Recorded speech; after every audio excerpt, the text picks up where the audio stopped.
বন্ধুসকল, আজি আপোনালোকৰ মাজত 1300 স্কোয়াৰ ফিটৰ এখন ড্ৰয়িং লৈ আহিছোঁ। এইটো ড্ৰয়িংটোৰ আপোনাৰ বহলটো হৈছে আপোনাৰ 32 আৰু হ'ল দীঘলটো হৈছে 41। আপোনালোকে এই ড্ৰয়িংখনত পাই যাব আপোনালোকে 3টা বেডৰুম, তাৰপিছত এখন লিভিং ৰুম, তাৰপিছত এখন বাৰান্দা, এখন অফিচ ৰুম, এখন গাড়ী গেৰেজ, তাৰপিছত এখন পাই যাব কিটচেন। আপোনালোকে দেখা পাইছে A to Z এইখন ঘৰত সুবিধা আপোনালোকৰ আছে। কিন্তু এইখন ঘৰত এটা সুবিধা নাই, এইটো হ'ল আপোনালোকৰ লেট্ৰিন বাথৰুমটো মই দিয়া নাই, যাতে বাজেটটো বেছি হৈ যায় কাৰণে লেট্ৰিন বাথৰুমটো ইয়াত দিয়া নাই। আপোনালোকে লেট্ৰিন বাথৰুমটো পিছফালে বনাব পাৰিব। এইটো আমি কৰিডৰৰ ফালে বেক চাইডে এখন ডোৰ দি দিছোঁ। এইটো আপোনালোকে বেক চাইডত আপোনালোকে বনাই ল'ব পাৰিব। আৰু যিটো মেইন ঘৰ আছে, মেইন ঘৰটো বাজেটটো বেছি নোহোৱাৰ কাৰণে আমি বাথৰুমটো লেট্ৰিন বাথৰুম আমি দিয়াই নাই। আৰু কিছুমান মানুহে ঘৰৰ ভিতৰত লেট্ৰিন বাথৰুম ভাল নাপায় কাৰণে দিবৰ কাৰণে বহুত কমেণ্টত কয় যে লেট্ৰিন বাথৰুমকে বেলেগকৈ বনাম বুলি কৈ থাকে। সেইটো কাৰণে লেট্ৰিন বাথৰুমটো মই আজি যিটো ড্ৰয়িঙত দিয়া নাই। সেইটো কাৰণে বাজেটটো অলপ কমি গ'ল। যে আপোনালোকে ভাবি আছে কিমান বাজেটৰ ভিতৰত এই ঘৰখন কমপ্লিট হ'ব ভাবি আছে। মই আপোনালোকক A to Z ধুনীয়াকৈ কৈ আছোঁ। ফাৰ্ষ্টত মই আপোনালোকৰ যিটো ড্ৰয়িংটো আছে, ড্ৰয়িংটো মই আপোনালোকক বুজাই দি লওঁ। তাৰপিছত যিটো বাজেট, যিটো খৰচা হ'ব এই ঘৰখন বনালে কিমান টকাৰ ভিতৰত কমপ্লিট হ'ব, মই আপোনালোকক ধুনীয়াকৈ জনাই আছোঁ। এতিয়া ধৰক ফাৰ্ষ্টত যিটো আছে আপোনালোকৰ এটা বস্তু ইয়াত আহি গ'ল। মই এইটো অলপ ডিলিট কৰি লওঁ, আপোনালোকে অলপ হেৰি কৰক। ডিলিট হৈ গ'ল। এতিয়া ফাৰ্ষ্টত আহি গ'ল আপোনাৰ ইয়াত যিটো এখন বাৰান্দাখন পাব। বাৰান্দাৰ লগতে আপোনালোকে এখন অফিচ ৰুম পাই যাব। কি সুবিধা আছে এই ঘৰখনত মই গোটেই কৈ আছোঁ।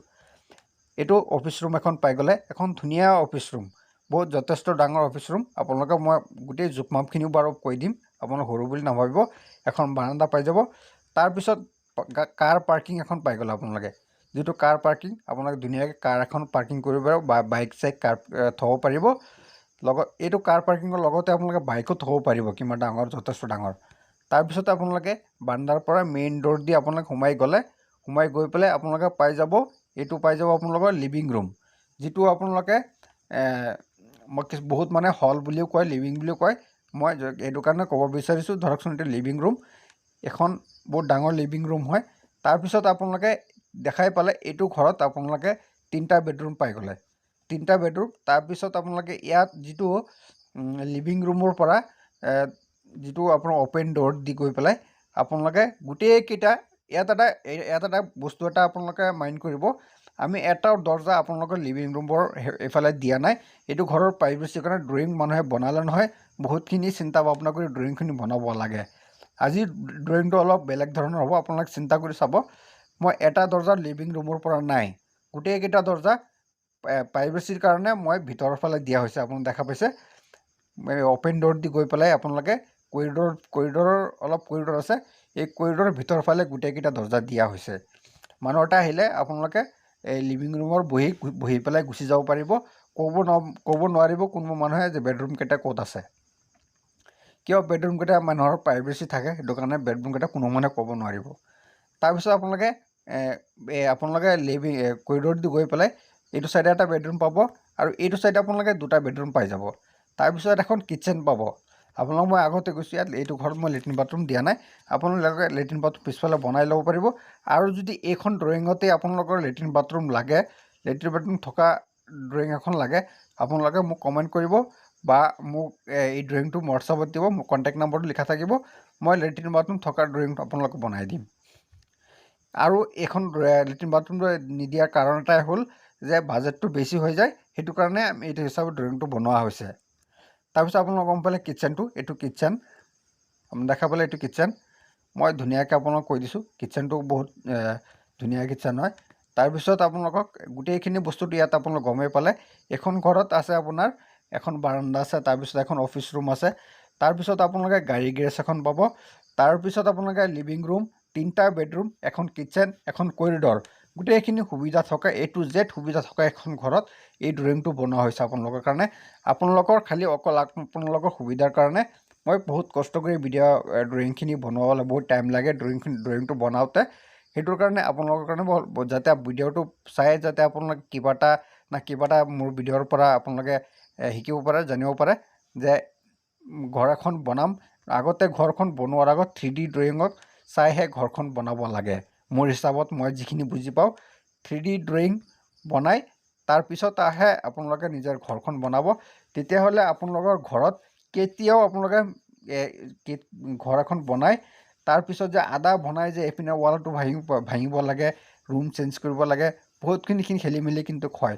কিন্তু 3D ড্ৰয়িং বনাই যদি আপোনাৰ ঘৰখন বনায় আপোনালোকক কেতিয়াও আপোনালোকৰ নিজৰ ঘৰখন ভাঙিব নালাগে, ৱাল ভাঙিব নালাগে, ভিতৰত কিবা আপোনালোকে এডজাষ্ট কৰিব নালাগে। গোটেইখিনি আপোনালোকে ইয়াতে চাই পেলাই ধুনীয়াকৈ তাৰপিছত আপোনালোকে ঘৰখন বনাব। আপোনালোকক গোটেইখিনি আপোনালোকক কিবা প্ৰব্লেমেই নহয় আৰু মই এইখিনি কথা আপোনালোকক বুজাব চেষ্টা কৰি আছোঁ। ফাৰ্ষ্টত আপোনালোকে দেখা পাই গ'লে এইখনৰ ফ্ৰণ্টৰ ছাইডটো আৰু এইখন ঘৰৰ যিটো এলিভেশ্যন ডিজাইনটো মোৰ থাম্বনেইলত মই সৰু এটা ভিডিঅ' ক্লিপ লগাই দিম, তাৰ পৰা ডিজাইনটো আপোনালোকে চাই ল'ব। এইখন ঘৰৰ এলিভেশ্যন ডিজাইনটো বহুত ধুনীয়া ডিজাইন হয়, আপোনালোকে মোৰ ভিডিঅ'ত চাব পাৰিব। আৰু ঘৰখনৰ ড্ৰয়িংটো ধুনীয়া ড্ৰয়িং। এইটো আপোনালোকে দেখা পালে এইটো ফ্ৰণ্টৰ ডিজাইন, যিটো হেৰিটো হয় এইটো হ'ল ফ্ৰণ্টৰ। তাৰপিছত এইটো হ'ল বেক ছাইডটো মই এবাৰ দেখাই দিছোঁ। বেক ছাইডটো দেখাই দি পেলাই আপোনালোকক মই ৰুমৰ জোখ মাপখিনি আপোনালোকক শ্বৰ্টকাটকৈ মই দেখাই দিম। কিয় জোখ মাপখিনি যদি মই নেদেখাওঁ বা নকওঁ ভাবিব যে ৰুমকেইটা সৰু, সেইটো কাৰণে মই ৰুমৰ চাইজবিলাক মই আপোনালোকক ধুনীয়াকৈ মই কৈ দিম। আপোনালোকৰ ৰুমৰ চাইজকেইটা জানিবলৈ আপোনালোকে ইচ্ছা কৰি আছে, মই আপোনালোক জনাই আছোঁ। এতিয়া আপোনালোকে গমেই পালে যে এইখন ড্ৰয়িংটোৰ 3D ড্ৰয়িঙৰ ফেচিলিটিটো কি আৰু কি বস্তুটো, গোটেইখিনি বস্তু আপোনালোকে গম পালে।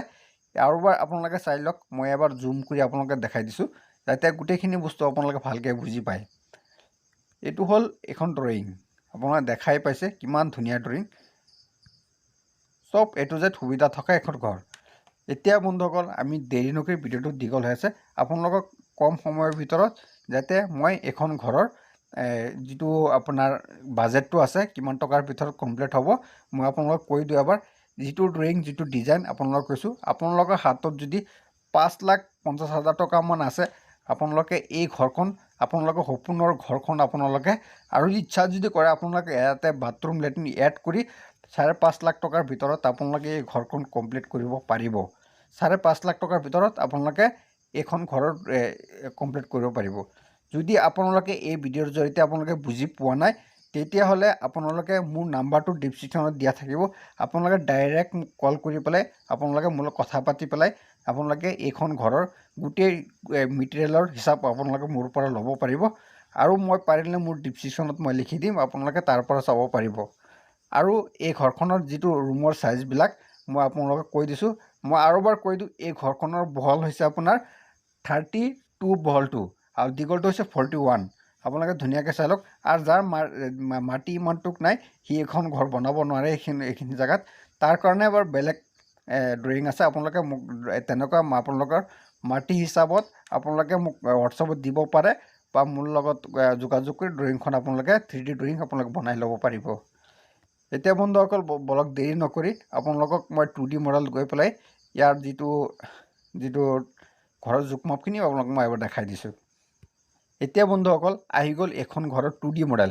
এইখন ঘৰ এই যিটো 2D মডেল আছে এইখন ঘৰতে আপোনালোকে গোটেই ঘৰৰ জোখ মাপখিনি ইয়াতে আছে। আপোনালোকে মনোযোগ দি পেলাই শুনিব। ভিডিঅ'ৰ যিটো আপোনালোকৰ ঘৰৰ জোখ মাপটো হ'ল মেইন, হ'ল ৰুমৰ চাইজবিলাক, এইটো হ'ল মেইন। এইটো নাজানিলে একোৱেই নাই। আপোনালোকৰ বস্তুখিনি চাই গ'লে ৰুমটোত ইয়াত আছে, ৰুমটোত আছে, এইটো একো নহয়। আচল হ'ল জোখ মাপটো, এইটো আপোনালোকে ভালকৈ চাই লওক। মই আপোনালোকক কৈ দিছোঁ যে ফাৰ্ষ্টত কাৰ পাৰ্কিংটো কিমানত আছে মই আপোনালোকে ডাইৰেক্ট ইয়াত স্ক্ৰীণত দেখাই দিম। কাৰ পাৰ্কিঙৰ বহলটো হৈছে আপোনাৰ 14 ফুট। আপোনালোকে দেখা পালে 14 ফুট, ইয়াত 14 ফুট আছে। এইটো মানে একেই 14 মানে এটা হেৰি হৈ আছে, এইটো 14 ফুট দেখা পালে, এইটো লাইন একেই 14 ফুট। তাৰপিছত আপোনালোকৰ এইটো কিমান আছে, এইটো আছে আপোনাৰ 14 × 14 কাৰ পাৰ্কিং। আৰু যিটো বেডৰুম, 3টা বেডৰুমৰ চাইজ একেই হ'ব চাগে, মই অলপ বহুত দিন ড্ৰয়িংটো বনাইছোঁ, টাইম হৈছে। আপোনাৰ 14 × 13 বেডৰুমৰ চাইজকেইটা ইয়াত আপোনালোকক জুম কৰি মই দেখাই দিছোঁ। এইটো আপোনাৰ 14 × 13। ভিডিঅ'টো বন্ধুসকল বহুত দীঘল হয় কাৰণে অসুবিধা হয়, আৰু মই শ্বৰ্টকাটকৈ আপোনালোকক কৈ দিম। 10 মিনিট ভিডিঅ' হৈ গ'ল, 10 মিনিটৰ ওপৰত ভিডিঅ' বনালে বহুত অসুবিধা হয়। 3টা বেডৰুমৰ চাইজ আপোনাৰ একেই, যিটো 3টা বেডৰুমৰ চাইজ একেই। তাৰপিছত কিটচেনটো কিমান আছে মই কৈ দিছোঁ। কিটচেনটো হৈছে 7 ফুট বহলটো আৰু দীঘলটো 14 ফুট। বহুত ধুনীয়া কিচেন, এইটো কিচেনত বহুত ধুনীয়াকৈ বনোৱা হেৰি কৰিব পাৰিব। আৰু লিভিং ৰুমটো মই এবাৰ কৈ দিছোঁ কিমান আছে, 14 ইনটু আপোনাৰ 14 ইনটু 13। তেতিয়াহ'লে আপোনালোক গম পাই গ'লে 14 ইনটু 13। আৰু বাৰান্দাখন যিটো অফিচ ৰুমটো কিমান আছে মই কৈছোঁ, অফিচ ৰুমটো আছে আপোনাৰ 8 ইনটু 10। আপুনি দেখিলে 8 ইনটু 10। তেতিয়াহ'লে বন্ধুসকল, যদি ভিডিঅ'টো ভাল লাগিছে লাইক আৰু শ্বেয়াৰ ছাবস্ক্ৰাইব কৰিব। আৰু যদি আপোনালোকে এনেকুৱা ড্ৰয়িং বনাব বিচাৰে তেতিয়াহ'লে এনেকুৱা ধৰণৰ যিকোনো এনেকুৱা 3D ড্ৰয়িং বনাব বিচাৰে আপোনালোকৰ ঘৰৰ কাৰণে, মোৰ কণ্টেক্ট নম্বৰটো দিয়া থাকিব, আপোনালোকে যোগাযোগ কৰি বনাব পাৰিব। থেংক ইউ, ধন্যবাদ।